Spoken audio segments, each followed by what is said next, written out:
जी sir, break ले लिया आप बच्चों ने। सर सेक्शन 16(2) के अंदर ही है, कुछ पॉइंट्स उसपे एज एक्सप्लेनेशन ऐड किए हुए हैं। क्या बोलता है, अगर आपने गुड्स परचेज किया है, रजिस्टर्ड पर्सन से गुड्स परचेज किया, आप भी रजिस्टर्ड पर्सन है, सर गुड्स की इनवॉइस आपके पास आ चुकी है, GSTR 2B में भी रिपोर्टिंग हो चुकी है उसकी सप्लायर की तरफ से, लेकिन गुड्स जो आपने परचेज किया है वो इंस्टॉलमेंट में आ रहा है, बैचेज में आ रहा है, लॉट्स में आ रहा है। एग्जाम में क्वेश्चन क्या दिया, जो आपने गुड्स परचेज किया है वो बैचेज में आ रहे हैं, लॉट्स में आ रहे हैं, छोटे छोटे क्वांटिटी में आ रहे हैं। जैसे आपने ऑर्डर जो दिया था वो 1000 kg का दिया था, ठीक, इनवॉइस में 1000 kg की आई, लेकिन 200 kg करके 5 बार लॉट आएंगे। तो अगर आपके गुड्स लॉट में रिसीव हो रहे हैं तो आपको आईटीसी कब तक नहीं मिल सकता, जब तक लास्ट लॉट रिसीव ना हो जाए। और सर ऐसे केसेस में प्रैक्टिकली हम लोग क्लाइंट को क्या गाइड करते हैं कि अगर 1000 kg का ऑर्डर है और सामने वाला वो ऑर्डर एक बार में फुलफिल नहीं कर रहा है, बोल रहा है हम एक बार में 500 kg भेजेंगे, फिर दूसरी बार में 500 kg भेजेंगे, तो ऑर्डर ही 500 kg का दो, इनवॉइस भी 500 kg की आएगी, माल भी 500 kg का आएगा, एक बार आईटीसी ले लेना। कभी कभी पॉसिबल नहीं होता है, सामने वाला बोलता नहीं आप ऑर्डर दीजिए 1000 kg का, पैसा भी दीजिए 1000 kg का, हम आपको अभी 500 kg देंगे, अगले महीने 500 kg देंगे, आपका पैसा आएगा तो हम आपके लिए बनाएंगे। सर अगर सप्लायर स्कार्स है और सप्लायर डोमिनेंट है तब तो तुमको वैसा ही कॉन्ट्रैक्ट करना पड़ेगा, फिर उस केस में आईटीसी के तुमको 1 महीना वेट करना पड़ेगा जब तक लास्ट लॉट आपको ना मिल जाए। ध्यान रखना, क्वेश्चन आराम से जब क्वेश्चन करोगे ना तो आपको आराम से पता चल जाएगा, अरे ये लॉट वाले क्वेश्चन है, लास्ट लॉट आएगा तभी आईटीसी मिलेगा। इससे रिलेटेड एग्जाम में गलती हो ही नहीं सकती है, जैसे ही क्वेश्चन पढ़ोगे याद आ जाएगा। When goods against an invoice are received in lot और इंस्टॉलमेंट और इन बैचेज, रजिस्टर्ड पर्सन को क्रेडिट कब मिलेगा, जब तक लास्ट लॉट उसको रिसीव ना हो जाए। सर तुमने एडवांस पेमेंट कर दी, अब क्या करें, सप्लायर स्ट्रॉन्ग साइड में था, मुझे एडवांस पेमेंट करनी होगी, तब तो वो मेरा माल बनाना और भेजना चालू करेगा, ठीक है। बहुत सारे सप्लायर मिल जाए मुझे तब तो मैं क्यों ही एडवांस दूं और क्यों ही इतना आइटम का ऑर्डर दूं, जितना आइटम आएगा उतने का ही तो ऑर्डर देंगे। लेकिन आप ऑर्डर ज्यादा का क्यों देते हैं, बेटर प्राइसिंग के लिए। सर दे देना 5 बार करके थोड़ा थोड़ा करके माल भेज देना, लेकिन पैसा वही लगाओ 1000 kg के हिसाब से। तो सर इंडस्ट्री में ये नेगोशिएशन चलता है, एडवांस पेमेंट कर दी अगस्त में, ऑर्डर दे दिया 10 मेट्रिक टन का एक पर्टिकुलर केमिकल का, सर उसने बिल भी दे दिया इंटायर अमाउंट का, अगस्त में ही इनवॉइस भी दे दी, सर एडवांस पे उसने गवर्नमेंट को जीएसटी भी दे दी, सर जीएसटी हमने एडवांस के साथ दे भी दी, हमें इनवॉइस भी मिल गया, लेकिन माल ना लॉट्स में आने वाला है। सर 3 महीने तक आता रहेगा माल, अगस्त सितंबर, अगस्त में ऑर्डर दिया, अगस्त में इनवॉइस आई, लेकिन आगे 3 महीने तक माल आएगा। और आखिरी लॉट कब आएगा हमारे पास, सप्लाई कब कंप्लीट हो रही है, नवंबर में। सर तुम्हारे पास इनवॉइस है, तुमने एडवांस में सारे पैसे दे दिए हैं, हो सकता है उसने गवर्नमेंट को भी सारे पैसे दे दिए हो, है ना। हालांकि होता नहीं है ना, हम लोग वो टाइम ऑफ सप्लाई में पढ़ चुके हैं, गुड्स के अगेंस्ट में एडवांस मिलता है तो उस पर जीएसटी देने की जरूरत नहीं है, पढ़े हुए ना टाइम ऑफ सप्लाई चैप्टर में।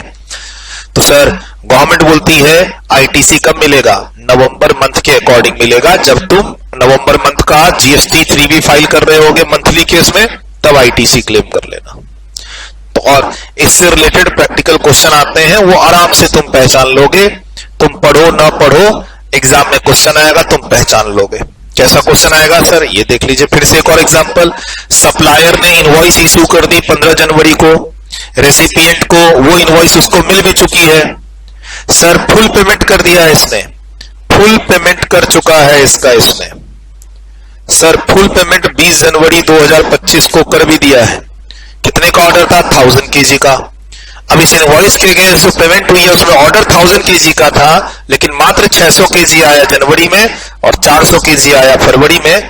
तो ITC full related to 1000 KG जो इनवॉइस का जीएसटी है, आईटीसी है, वो सारा का सारा तुमको फरवरी 25 में मिलेगा।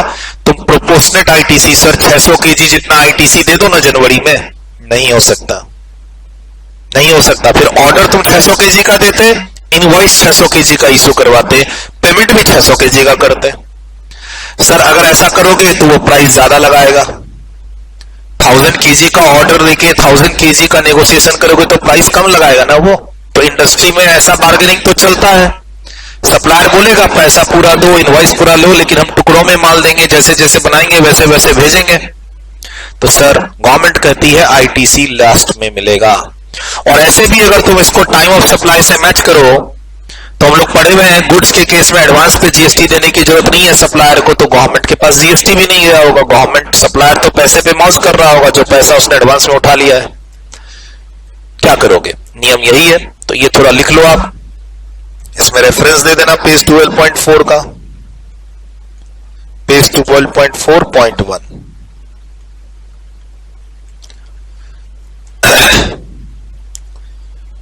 डन। वीडियो रोक के लिखा। प्लीज ध्यान रखना केजी के हिसाब से 6:4 का रेशियो लगा के आईटीसी लेने की कोशिश मत करना, नहीं मिलेगा। सारा का सारा आईटीसी जब तक लास्ट लॉट इंस्टॉलमेंट ना आ जाए नहीं मिलेगा। यहां लिख लीजिए क्लास एग्जांपल, याद रहेगा। इससे रिलेटेड हमने एक एग्जांपल यहां दे रखा, एक क्लास में भी दे दिया। डन। सर ऐसी चीजें तो आपको क्लास में ही याद हो जाएंगी, इसके लिए कोई रिवीजन करने की जरूरत नहीं है। अब ये देखिए इंपॉर्टेंट पॉइंट क्या है सर। इंपॉर्टेंट पॉइंट ये, आइए इसको एग्जांपल से समझते हैं। सर सप्लायर ने रेसिपिएंट को गुड्स भेजना था, गुड्स की डिलीवरी कर दी, गुड्स डिलीवर्ड। सर्विसेज भेजना था, सर्विसेज की डिलीवरी कर दी, प्रोवाइडेड। यानी रेसिपिएंट को गुड्स मिलना था, मिल गया, सर्विसेज मिलनी थी, मिल गई। और सप्लायर ने इसको इनवॉइस भी रेज कर दी, टैक्स इनवॉइस रेज्ड। मान लो ये सारे काम कब हो गए? 11 जनवरी 2025 को। कब हो गए सर? 11 जनवरी 2025 के हिसाब से मैंने उसके गुड्स की डिलीवरी दे दी, सर्विसेज दे दी और उसको इनवॉइस भी दे दिया। अब इस आदमी ने क्या किया? इस आदमी ने बोला section 16(2) condition satisfied, conditions satisfied. कैसे कैसे सर? सर सप्लायर ने GSTR1 में इस डेटा को अपलोड कर दिया है, हां, जनवरी 25। सर क्या सप्लायर ने GSTR3 भी फाइल कर दी है? हां सर, गवर्नमेंट को सप्लायर ने GSTR3 भी फाइल कर दी जनवरी 25 की। सप्लायर ने, ये जनवरी की सप्लाई है ना, जनवरी 25 की। सप्लायर ने इनवॉइस इशू कर दिया, सप्लायर ने गुड्स की डिलीवरी भी कर दी। तो रेसिपिएंट के पास इनवॉइस आ गया, गुड्स सर्विसेज आ गई, कम्युनिकेशन GSTR2B में हो गया। सर GSTR2B में दिखाई दे रहा है? हां सर दिखाई दे रहा है। यही सब कंडीशंस थी ना, अभी आपने ब्रेक से पहले यही सब तो पढ़ा कि सप्लायर ने GSTR1 में डेटा अपलोड कर दिया, फर्निश कर दिया और वो कम्युनिकेट हो चुका है रेसिपिएंट को। हां सर हो चुका। सर सप्लायर ने रिटर्न टैक्स गवर्नमेंट को पे कर दिया, रिटर्न फाइल कर दी। रेसिपिएंट भी करने जा रहा है सर, रेसिपिएंट भी अब अपनी रिटर्न फाइल करने जा रहा है जनवरी 25 की। तो सर मुझे लगता है जनवरी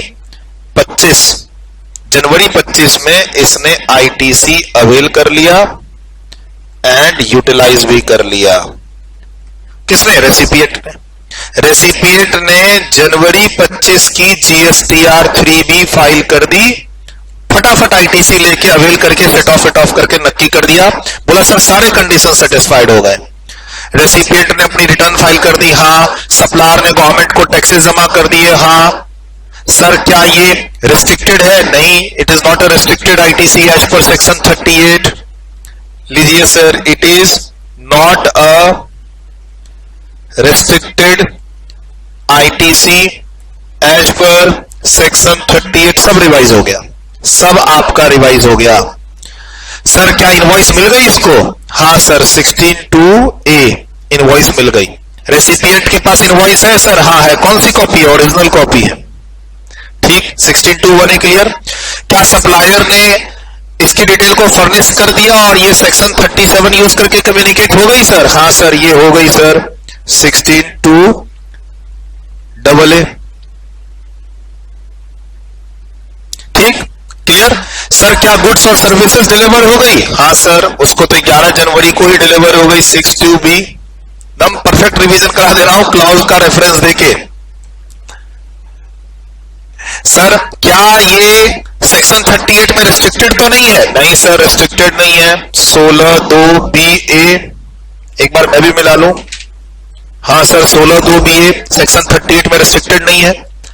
क्या सप्लायर ने गवर्नमेंट को टैक्सेस पे कर दिए? Sir taxes paid, section 16(2)(c). Sir क्या रेसिपिएंट भी GSTR 3B फाइल कर रहा है, रिटर्न फाइल कर रहा है अपने उस मंथ का जिस मंथ में वो ITC लेना चाहता है? हाँ सर, यस कर दिया 16(2)(d). लो रिवीजन, परफेक्ट एग्जांपल, सब कुछ हो गया। सर अब क्या दिक्कत है? सारे कंडीशन सेटिस्फाइड है, ITC ले लिया उसने, बट सवाल है कि इसने अभी तक इसको पेमेंट नहीं किया है। सवाल है पेमेंट इज पेंडिंग। अब सर पेमेंट का तो कोई कंडीशन ही नहीं है, पेमेंट करना जरूरी नहीं है, टाइम ऑफ सप्लाई निकल जाता है। याद करो टाइम ऑफ सप्लाई चैप्टर, अगर मैंने तुमको गुड्स डिलीवर कर दिया, उसकी इनवॉइस दे दी है, तो वही डेट ऑफ इनवॉइस, वही आपका टाइम ऑफ सप्लाई, चाहे तुम पेमेंट आगे कभी भी दो। चलो आओ सर्विसेज में। सर्विसेज में मैंने अगर सर्विस रेंडर्ड करके 30 दिन के अंदर इनवॉइस इशू कर दी है, तो इनवॉइस की डेट और पेमेंट की date which ever is earlier, यानी पेमेंट ना आए कोई दिक्कत नहीं, टाइम ऑफ सप्लाई निकल जाएगा। और अभी जो आपने ब्रेक से पहले सारे कंडीशंस पढ़े, उसमें कहीं भी पेमेंट तो कंडीशन में नहीं थी। अब एक बात बताओ, रेसिपिएंट तो मजे ले लिया सप्लायर के, रेसिपिएंट तो सप्लायर के मजे ले लेगा ना। इस जगह स्ट्रॉन्ग पोजीशन पे कौन आ गया? रेसिपिएंट। रेसिपिएंट ने माल भी रख लिया, इनवॉइस भी रख ली, अच्छा सप्लायर से उसका टैक्सेस भी भरवा दिया। सर टाइम ऑफ सप्लाई तो सप्लायर का जनवरी है ना, time of supply, time of supply invoice raise कर दी ना, तो इसका तो टाइम ऑफ सप्लाई जनवरी 25 है, तो उसके अकॉर्डिंग तो उसको रिपोर्टिंग करनी है GSTR 1 में, गवर्नमेंट को टैक्सेस पे करना है। लेकिन लिक्विडिटी, सर रेसिपिएंट तो मजे लेगा, ITC ले चुका, अब उसको सप्लायर से क्या मतलब है? प्रैक्टिकली तुम देखो इसमें रेसिपिएंट स्ट्रॉन्ग पोजीशन पे है, पैसा ही नहीं देगा उसको, माल आ गया, इनवॉइस आ गई, ITC भी मिल गया, ऐसी जगह पर ITC मिल रहा है जहां पर उसने 1 रुपया भी अभी तक खर्चा नहीं किया है, पेमेंट पेंडिंग है। सर पेमेंट पेंडिंग है कितना सर? पार्ट पेमेंट, थोड़ा पेमेंट कर दिया था सर, पार्ट पेमेंट। सर कितना पेंडिंग है? फुल पेंडिंग है, फुल पेंडिंग है। कितने दिन हो गए सर? 180 डेज हो चुके from the date of invoice, 180 days from date of invoice, सिर्फ अभी पार्ट पेमेंट हुई है। सर 180 डेज फ्रॉम, ध्यान से सुनिएगा, डेट ऑफ इनवॉइस से 180 डेज देखना है। डेट ऑफ इनवॉइस कितनी है? 11 जनवरी, सॉरी यहां 11 जनवरी है। सर मान लो इसको हम 5 जनवरी कर देते हैं, चलो इसको 5 जनवरी कर देते हैं। 5 जनवरी से नहीं होगा, 15 जनवरी करते हैं, क्योंकि फिर चलो कोई दिक्कत नहीं, 5 भी लिख सकते हैं, 5 कर देते हैं, चलो 5 जनवरी, क्योंकि मैंने टाइम ऑफ सप्लाई तो जनवरी लिखा है, जनवरी कोई डेट तो लिखी नहीं है। Sir goods delivered service provided 5 जनवरी, इनवॉइस इशूड 11 जनवरी। गुड्स के केस में इनवॉइस लेट से इशू हुआ है, कोई बात नहीं, टाइम ऑफ सप्लाई के लिए हम क्या देख लेंगे, जिस दिन गुड्स डिलीवर हुआ 5 जनवरी, वो ठीक है, अब जनवरी दिए 25, कोई दिक्कत नहीं है।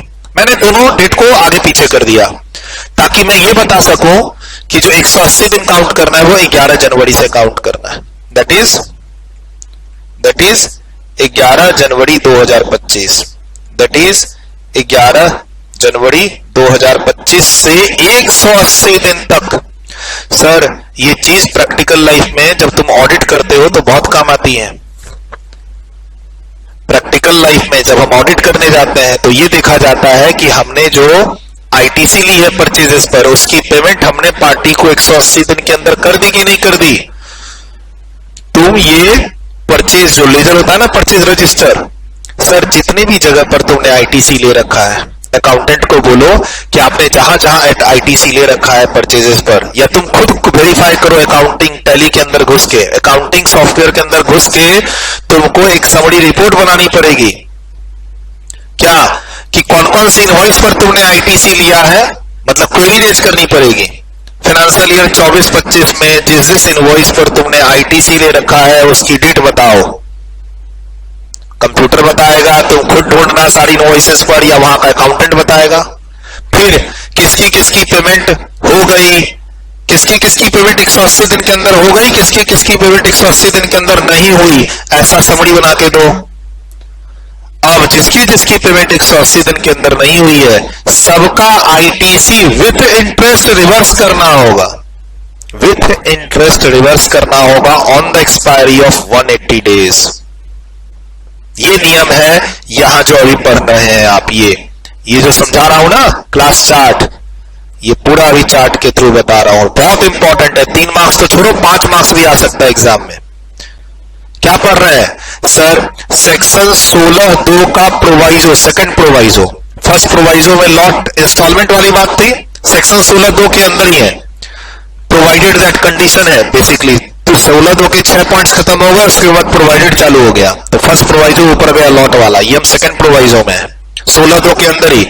और इस पर रूल इशू है, रूल 37, और दोनों में एक ही बात लिखी हुई है कि भैया आईटीसी ले चुके हो, पार्टी को पेमेंट नहीं किए हो, 180 दिन बीत गए from the date of invoice, तो आईटीसी रिवर्स करो। सर अगर पूरा पेमेंट पेंडिंग है, अच्छा तुम ये आईटीसी ले चुके हो, ITC availed and utilised, ITC ले चुके हो, आईटीसी ले चुके हो सर, अब 180 दिन पेमेंट पेंडिंग है, 180 दिन जहां खत्म होंगे तुमको फुल आईटीसी रिवर्स करना होगा, फुल आईटीसी रिवर्स करना होगा। और यहां पे प्रोपोर्शनेट, प्रोपोर्शनेट आईटीसी रिवर्स करना होगा। सर देख लेना पेमेंट कितना दिए, कितना पेमेंट पेंडिंग है, जितना पेमेंट दोगे टू दैट एक्सटेंट आईटीसी चलता रहेगा, बाकी रिवर्स करना होगा। Proportionate ITC, full ITC reverse and with interest. आपको रिवर्स का मतलब क्या करना होगा, जितना आईटीसी तुम गलत लिए हो एक तरह से, उतना तुमको इंटरेस्ट पे करना होगा जीएसटीआर 3B जब फाइल करोगे। जिस मंथ में 180 दिन कंप्लीट होंगे, बोला सर 180 दिन काउंटिंग सिखा दो, कोई बात नहीं, सीखना जरूरी है। हाँ जी, एग्जाम नाइट में 11 जनवरी 2025 से 180 दिन कहां खत्म होगा, 6 महीने नहीं, कितने दिन, 180 दिन, 6 महीने काउंट नहीं करना। सर 11 जनवरी है तो ऐसा करते हैं 10 जुलाई लिख देते हैं ना, 6 महीने काउंट नहीं करने हैं, अपने को 180 दिन काउंट करने हैं। जनवरी कितने का, 31 का, 11 जनवरी को काउंट नहीं करना है, 11 तारीख हटा दो तो कितने दिन बचे जनवरी के, 20। फिर आ जाओ मार्च, फरवरी, फरवरी का 28 का महीना है, 25 है ना यहाँ पे, तो 28 का महीना है, फरवरी आ गया, जनवरी फरवरी, फिर मार्च, फिर अप्रैल, फिर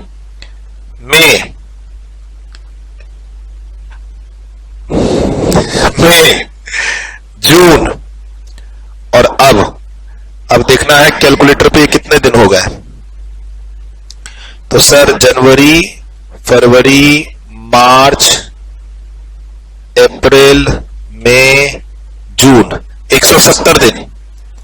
अब यहां पर आ जाएगा 10, एग्जैक्ट वही आ रहा है, कोई बात नहीं। सर डायरेक्ट 10 जुलाई नहीं लिखना है, काउंटिंग करना है, क्योंकि कोई महीना 28 का है, कोई महीना 31 का है, कोई महीना 30 का है। 170 यहां से लेकर यहां तक हो गए मेरे, तो 10 दिन और ऐड कर दो, 10 जुलाई 2025। सर वो कोइंसिडेंस है कि 6 महीना भी 10 जुलाई को खत्म हो रहा है और 180 दिन भी जुलाई को खत्म हो रहा है, वो 31-30 का जो महीना 28 के साथ कॉम्पनसेट हो गया, बट एग्जाम में ऐसे ही करोगे। अब 10 जुलाई का मतलब है जुलाई 25 की जो जीएसटीआर 3B तुम फाइल करोगे, कब, जुलाई का अगस्त, 20 अगस्त 2025 तक, उसके अंदर तुमको आईटीसी जितना बेनिफिट लिए हो उतना पे करना पड़ेगा विथ इंटरेस्ट। रिवर्स का मतलब क्या है, फुल आईटीसी रिवर्स का मतलब क्या है, पे सच आईटीसी विथ इंटरेस्ट, ये है। रिवर्स का मतलब अपनी जीएसटी R3B में जाके जीएसटी की लायबिलिटी को टू दैट एक्सटेंट बढ़ाओ, क्योंकि तुमसे एक गलती हो गई, सब कुछ तुम्हारे फेवर में था सर, तुम्हारे सब कुछ फेवर में था, इनवॉइस मिल गई, सामने वाले ने GSTR1 में कम्युनिकेट कर दिया, तुम्हारे पास 2B में इंफॉर्मेशन आ गई, goods deliver, service delivered, yes sir उसके बाद वो क्या कहते हैं, रेस्ट्रिक्टेड तो नहीं है ना ITC? नहीं सर, रेस्ट्रिक्टेड नहीं है एज पर सेक्शन 38। उसके बाद सामने वाले ने गवर्नमेंट को टैक्स पे कर दिया, हाँ सर पे कर दिया, हमने रिटर्न फाइल कर दी है, तभी तो ITC अवेल कर रहा है, पूरा ITC ले लिए, और फिर अब पेमेंट ही नहीं कर रहे हो बेचारे को, बेचारा गवर्नमेंट को टैक्स भी जमा कर दिया है और तुम उसकी पेमेंट लिए बैठे हो। तो गवर्नमेंट को इस सिचुएशन में चिंता हो गई, किसकी? सप्लायर की। ऐसे तो बेचारा सप्लायर ही बैंकक्रप्ट हो जाएगा, रेसिपिएंट तो पैसा लेके बैठ गया, क्यों देगा पैसा? तो अब 180 दिन का उसको डर है। 11 जनवरी की इनवॉइस उसने बुक कर दी अपने बुक्स में, तुम ऑडिटर हो, तुम इसको वॉच करते रहो, पेमेंट की नहीं की, जुलाई में जाके उसको विथ इंटरेस्ट, और इंटरेस्ट कितना है? इंटरेस्ट यहां पर 18% पर एनम का इंटरेस्ट है, सेक्शन 50, तुमको ये इंटरेस्ट देना होगा। सर आगे जाके उसने पेमेंट कर दी, पेमेंट डन। कब की सर? जुलाई तक तो नहीं की थी, मान लो उसने आगे जाके 20 अक्टूबर 2025 को पेमेंट कर दी, अब वापस रीअवेल कर ले ITC। कब? जब वो अक्टूबर 2025 की GSTR3B फाइल कर रहा होगा, कब? 20 नवंबर 2025 को, तब ले ले। बोला सर पेमेंट अगर 2-3 साल तक ना करे, मान लो पेमेंट की है कब? 20 अक्टूबर 2027 को, तब भी ITC ले ले, कोई दिक्कत नहीं है।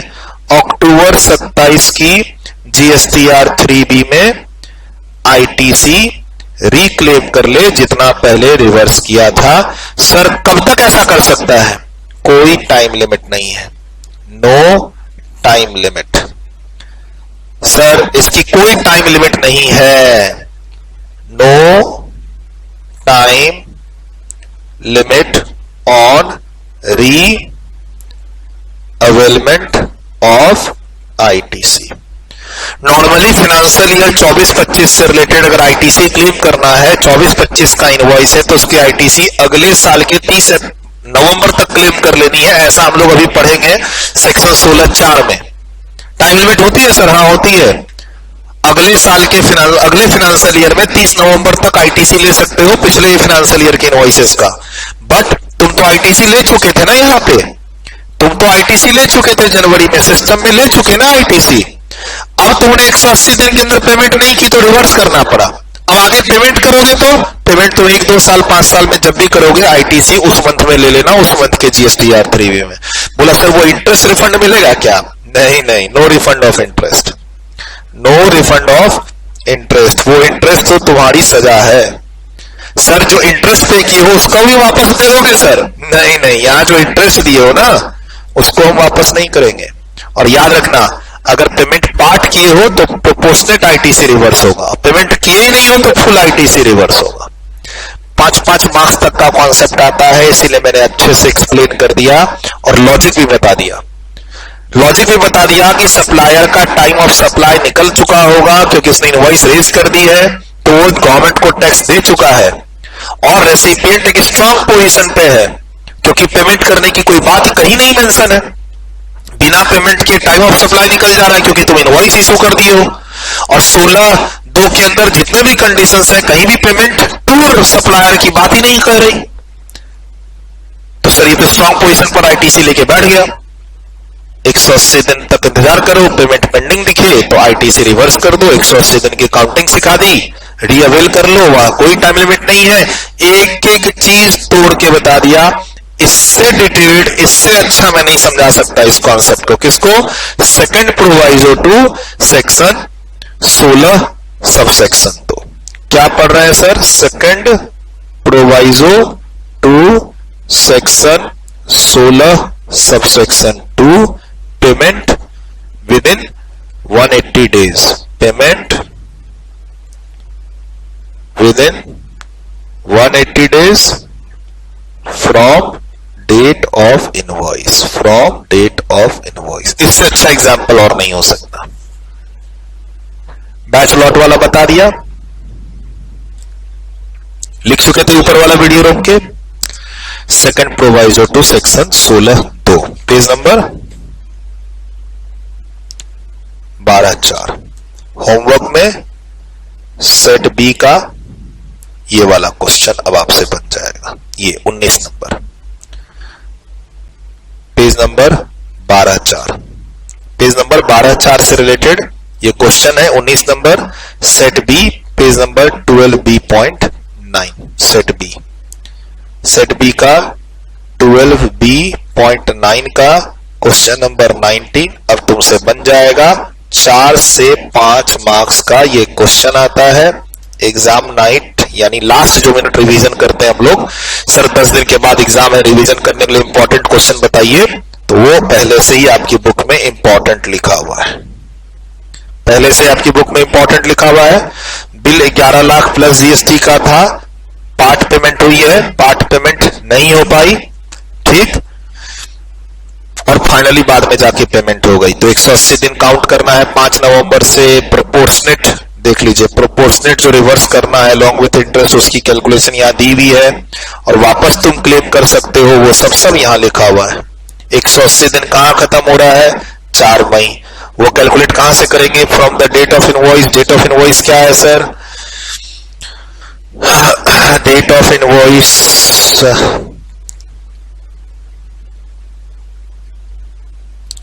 ये रही 5 नवंबर, देख लेना। सर्विस रेंडर्ड हुई है 28 अक्टूबर को, इनवॉइस है 5 नवंबर, तो 5 नवंबर से 180 दिन, वही 30-31 कैलकुलेट करोगे तो वो 4 मई को खत्म होगी, यानी मई मंथ में रिवर्सल मारना पड़ेगा। फिर जुलाई में पेमेंट कर दी तो जुलाई में आईटीसी ले लो।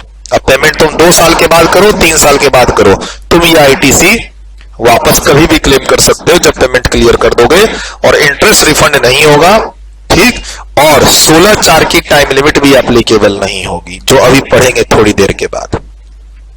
Page number 12B9 done. इस पेज पे आके लिख लिए done done.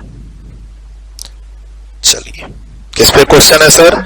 Second proviso to section 16 subsection 2। लेकिन देखिए आंसर में कहीं कोटेशन कुछ भी नहीं है। लॉ स्ट्रॉन्ग रखो, जरूरी नहीं कि सेक्शन सबसेक्शन प्रोवाइजो का रेफरेंस दो, तुम देख लो सॉल्यूशन है ये, कहीं भी रेफरेंस नहीं है कि हम सेक्शन 16(2) और फिर ना का हम सेकंड प्रोवाइजो के अंदर ये लिखा हुआ है, नहीं, लॉ को स्ट्रॉन्ग रखो, थ्योरी कॉन्सेप्ट को, और बना दो, एग्जाम में मार्क्स मिल जाएंगे। Done done. यहां भी रेफरेंस दे दिया मैंने, सब कुछ। अब इससे अच्छा क्या होगा? पढ़ा भी दिया, एग्जाम्पल भी दे दिए, चार्ट भी बना दिया, और होमवर्क के लिए रेफरेंस भी दे दिया, फ्यूचर रिवीजन का टारगेट सब दे दिया।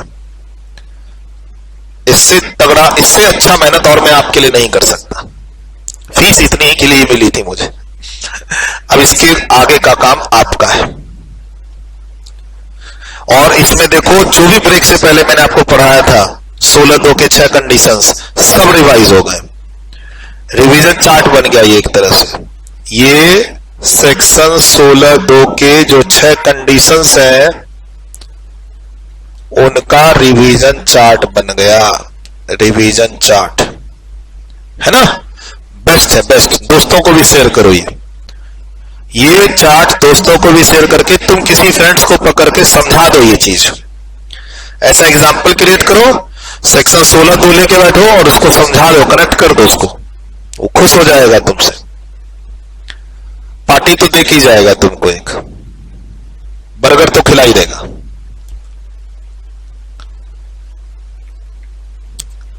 डन। वीडियो रोका, लिख लिया अच्छे से, सारे रेफरेंस अच्छे से लिख दिए, कहीं कोई दिक्कत नहीं होनी चाहिए।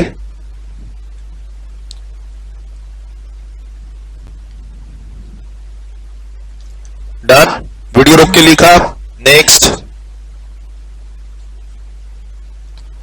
डन। वीडियो रोक के लिखा, सब कुछ अच्छे से लिख लिया। काउंटिंग वाउंटिंग, ये जनवरी है, जनवरी में 11 जनवरी को काउंट नहीं करना है, 31 का महीना है तो 20, ये फरवरी, ये मार्च, ये अप्रैल, ये मई, ये जून, और 10 जुलाई। सर क्या हमें ये वर्किंग एग्जाम में दिखानी है? नहीं, रफ वर्किंग करनी है आपको खुद सेल्फ। एग्जाम में वर्किंग सॉल्यूशन दिखाने की जरूरत नहीं है कि 10 जुलाई कैसे आया। तुमसे पूछेगा कौन से महीने में रिवर्स करना है, बोलना 180 दिन जुलाई में खत्म हो रहा है, जुलाई में रिवर्स करेगा वो। जब जुलाई की GSTR 3 भी फाइल करेगा अगस्त में, तो वो रिवर्स करेगा विद इंटरेस्ट। इंटरेस्ट का रेट 18% पर एनम, सेक्शन 50, जो आप already payment of tax chapter में पढ़ चुके हो। डन, वीडियो रोक के लिखा। नेक्स्ट, अच्छा, no time limit. Sir time limit कहां लिखे हुआ है? अभी आगे पढ़ेंगे सेक्शन 16(4), उसमें टाइम लिमिट है।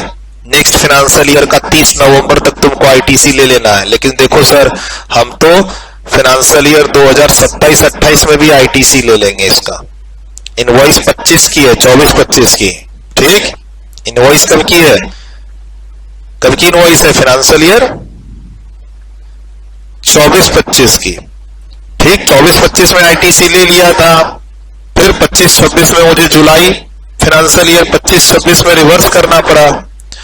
फिर पेमेंट में अक्टूबर 25 में करूंगा तो अक्टूबर 25 में ITC ले लूंगा, अक्टूबर 27 में करूंगा तो अक्टूबर 27 में ITC ले लूंगा। कोई टाइम लिमिट का काम यहां पर नहीं है, जो टाइम लिमिट 16(4) के अंदर लिखी हुई है।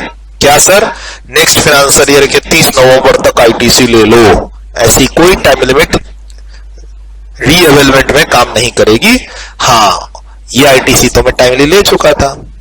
ये जरूर देख लो कि तुमने ये ITC टाइमली ले ली थी कि नहीं। ले ली थी सर, तभी तो रिवर्स करना पड़ा। ठीक, तभी तो रिवर्स करना पड़ा। और सर ये 180 दिन तुम्हारा चेक पॉइंट होता है। जब तुम अगर आज मेरे इस वीडियो को YouTube पे देख रहे हो, सर अगर तुम मेरे इस वीडियो को YouTube पे देख रहे हो, तो अभी तक तुम रट्टू तोता बोल के किसी सीनियर ने तुमको ऑफिस में बताया और तुम ये काम कर रहे थे। तुमको लॉजिक वॉजिक कुछ नहीं पता था।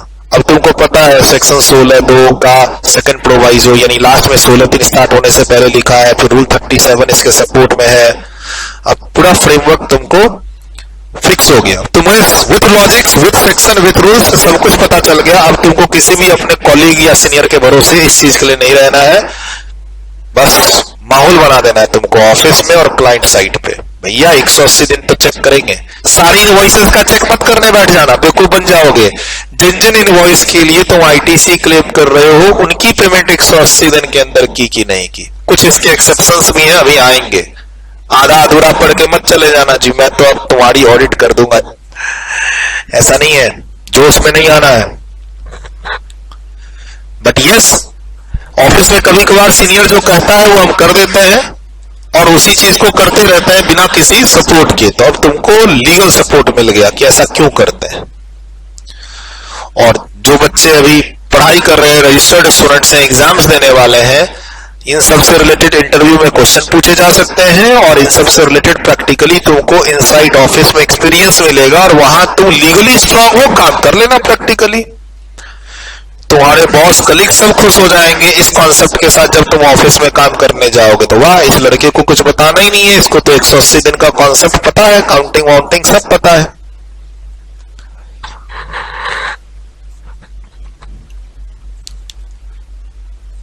डन, वीडियो रोक के लिखा। नेक्स्ट, डन डन, वीडियो रोक के लिखा। डन। 16(4) में एक टाइम लिमिट है जो यहां काम नहीं करेगी रीअवेलमेंट के टाइम पे, क्योंकि अवेलमेंट, पहली अवेलमेंट तुमने टाइमली कर ली थी, सेम मंथ में ही कर ली थी। चलिए सर, अब इसमें कुछ बचा नहीं है। अब इसमें मेरे बताने को कुछ बचा नहीं है। Registered person who has availed the ITC for any inward supply of goods or services or both but fails to pay to the supplier thereof amounts towards the value wholly or partially along with the tax within a period of 80 days from the date of invoice। जिस दिन supplier ने invoice issue की है उसके 180 दिन के अंदर fail कर गए तो तुमको पे रिवर्स करना पड़ेगा amount equal to the ITC availed. अगर प्रोपोर्शनेट है तो प्रोपोर्शनेट, विथ इंटरेस्ट तुमको सेक्शन 50 वाला इंटरेस्ट पे करना होगा। कब? जो 180 दिन एक्सपायर जिस महीने में हो रहा है उस महीने की जो GSTR 3 भी जाएगी उसमें। सब्सिक्वेंटली जब तुम पेमेंट कर दो सप्लायर को तो रीअवेल कर लेना ITC उस मंथ में जिस मंथ में तुम पे कर रहे हो। सिंपल। क्लास चार्ट बता ही दिया, क्लास एग्जाम्पल बता ही दिया, पेज नंबर की मार्किंग कर लो रजिस्टर की। डन। वेरी इंपॉर्टेंट, 180 दिन की टाइम लिमिट यहां नहीं देखेंगे। 3 एक्सेप्शंस है एग्जाम नाइट में। थ्योरी क्वेश्चन सर 180 दिन के अंदर पेमेंट नहीं करते हैं तो आईटीसी रिवर्स करना पड़ता है। ठीक, कहां पर पेमेंट की कंडीशन एप्लीकेबल नहीं है, मतलब पेमेंट करो ना करो गवर्नमेंट को कोई मतलब नहीं है, बोलती है तुम जाने दो, सप्लायर को भूल जाओ, तुम आईटीसी लेकर रखो और हम तुम्हारा चेक नहीं कर रहे हैं कि कब तुमने पेमेंट किया, 180 दिन के अंदर किया कि नहीं किया। अब ये चीज ऑडिट में भी तुमको जब फ्यूचर में काम करोगे किसी क्लाइंट पे तो ध्यान रखना पड़ेगा। मैंने क्या बोला था, सारी इनवॉइसेस में दिमाग मत लगाना 180 दिन वाली बात। अब इन 3 जगह तो दिमाग ही मत लगाना, नहीं किया पेमेंट नहीं किया, यहां आईटीसी ले लेंगे, हमें यहां सप्लायर से कोई मतलब नहीं है, सप्लायर और सप्लायर की पेमेंट से यहां हमें कोई मतलब नहीं है। 3 एक्सेप्शंस है, प्लीज इनको ध्यान रखना होगा आपको। क्या सर, एक जब रिवर्स चार्ज का केस है, रिवर्स चार्ज के केस में तुम सप्लायर को खाली इनवॉइस का पैसा देते हो, उसकी जीएसटी तुम खुद गवर्नमेंट को पे करते हो। तो जब तुमने गवर्नमेंट को खुद जीएसटी पे किया है, जिसका आईटीसी तुम खुद ले रहे हो, तो फिर सप्लायर का ठेका नहीं ले रखा गवर्नमेंट ने कि 1 लाख रुपया का माल खरीदे थे तो 1 लाख रुपया उसको दिए कि नहीं दिया। वो तुम्हारी और सप्लायर के बीच की बात है। गवर्नमेंट को टैक्स से रिलेटेड आईटीसी देना है और वो टैक्स का पैसा रेसिपिएंट ने रिवर्स चार्ज में खुद भरा है। तो सर रिवर्स चार्ज के केस में जो इनवॉइस की वैल्यू है बिना जीएसटी वाली, वो तुमने सप्लायर को 180 दिन के अंदर दिया नहीं दिया कोई मतलब नहीं है, ये चेक नहीं करना है रिवर्स चार्ज के सभी केसेस में, क्योंकि यहां रेसिपिएंट टैक्स का पैसा गवर्नमेंट को देता है और आईटीसी लेता है और उसने टैक्स पेमेंट का प्रूफ दिया हुआ है। तो अब हमें क्या मतलब है, सप्लायर को उसने प्रिंसिपल का पैसा यानी इनवॉइस वैल्यू दी कि नहीं दी, गवर्नमेंट बोलती है। अब यहां हम तुम दोनों के बीच में नहीं आएंगे। और एक डिम्ड सप्लाई जहां कंसिडरेशन ही नहीं है, शेड्यूल 1 वाली सप्लाई, मैंने तुम्हें जो सप्लाई की उसमें कोई कंसिडरेशन ही नहीं है, तो पैसा तुमको देना ही नहीं है, तो काहे का 180 दिन की चेकिंग। सर तुमने मुझे पैसा देना ही नहीं है, देना ही नहीं है क्योंकि वो विदाउट कंसिडरेशन वाली सप्लाई है, डिम्ड सप्लाई है, इसीलिए तुम उस पर आईटीसी भी ले रहे हो। And last sir payment to third party, मैंने तुम्हें गुड्स और सर्विसेज भेजी 1 लाख रुपए की, तुमने मुझे 80,000 की पेमेंट की और मेरे बिहाफ में तुमने किसी और को 20,000 की पेमेंट की। याद आ रहा है वैल्यू ऑफ सप्लाई चैप्टर। अगर मेरे बिहाफ में तुम किसी और को पेमेंट कर दो तो वो भी वैल्यू का पार्ट बनेगी। तो मैंने तुमको इनवॉइस 1 लाख की दी, तुमने मुझे 80,000 की पेमेंट दी, 20,000 तुमने दिया है लेकिन डायरेक्टली मुझे न देके मेरे बिहाफ में किसी और पर्सन को दिया है। पेमेंट टू थर्ड पार्टी का केस अगर है तो ऑब्जेक्ट मत करना, यानी इनवॉइस तुमको मिल गया, सामान भी मिल गया, अब उसमें से कुछ पेमेंट तुमने मुझे दी, कुछ पेमेंट तुमने मेरे कहने पर मेरे किसी और सप्लायर को दे दी, वेंडर को दे दी, किसी थर्ड पर्सन को दे दी। तो value of supply chapter, payment to third party, बस टू दैट एक्सटेंट अगर पैसा मेरे पास नहीं आया है तो यहां आईटीसी, इन तीनों केस में आईटीसी रिवर्स करने की जरूरत नहीं है। फिनिश। 16 दिन पहले ही पढ़ा चुका हूं। डन। वीडियो रोक के लिख लिया, कुछ नहीं छूट रहा। अब 16/4 की टाइम लिमिट पढ़ेंगे, लेकिन ध्यान रखना ये टाइम लिमिट जो अभी पढ़ेंगे वो किस पर एप्लीकेबल नहीं है, जब हम 180 दिन के अंदर डिफॉल्ट कर जाते हैं, 180 दिन वाला डिफॉल्ट, और वहां आईटीसी रिवर्स करने के बाद जब दोबारा आईटीसी लेते हैं, देख लीजिए लिखा हुआ है यहाँ पे exception, time limit of section 64 does not apply to the claim of reavailment of credit that had been reversed earlier. ITC ले चुके थे, फिर रिवर्स करना पड़ा, फिर दोबारा क्लेम कर रहे हैं, तो जब दोबारा क्लेम कर रहे हैं तो 16/4 की टाइम लिमिट एप्लीकेबल नहीं होगी। अब 16/4 की टाइम लिमिट है क्या, उसको विद एग्जांपल समझेंगे। पहले एक बार वीडियो रोक के आप पढ़ लो, प्लीज इसको वीडियो रोक के एक बार पढ़ लो, यहां तक पढ़ना, पेज नंबर 12.5।